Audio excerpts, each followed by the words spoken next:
عقلي وعنا كرام وطيب وقرع علمي لو وقتي ولا الصدى ووطني حسبي وطني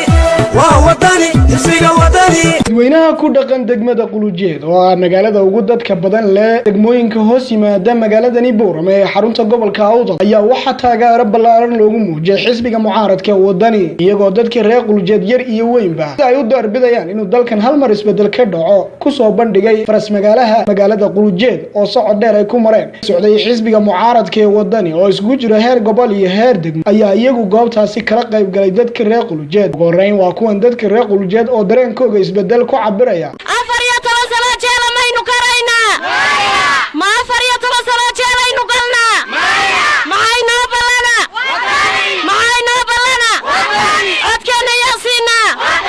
annagu wadaniya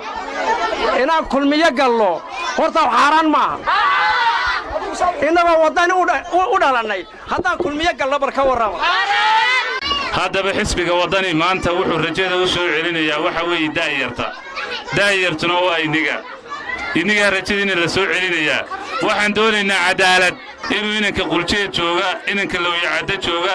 iyo inanka jooga Laascaanood inay helaan xaq isku taasoo kala xubnihii ka socday xisbiga mucaaradka wadani oo horkacay ayeenka MG Group ee wadanka UK oo isagu Qulujeed kaga qayb galay maalintaasi xisbiga mucaaradka wadani isku soo baxa u lahaa ayaa iyaguna waxay sheegeen sida tan rabna reer Qulujeed inayna dhageysan nin dooni qaata oo lacag ka soo qaatay kulmiye intuu Qulujeed yimaado inuu wuxuu doono ku hadlaynaydaan dhageysan inaad dhagaha ka furaysataan codkiina inaad ugu heelisaan xisbiga wadani u ololayn mayna Muuse Bixiye Saylici 7 sano ay wadanka haysteen magaalada Qulujeed waxay ka qabteen miyaad aragteen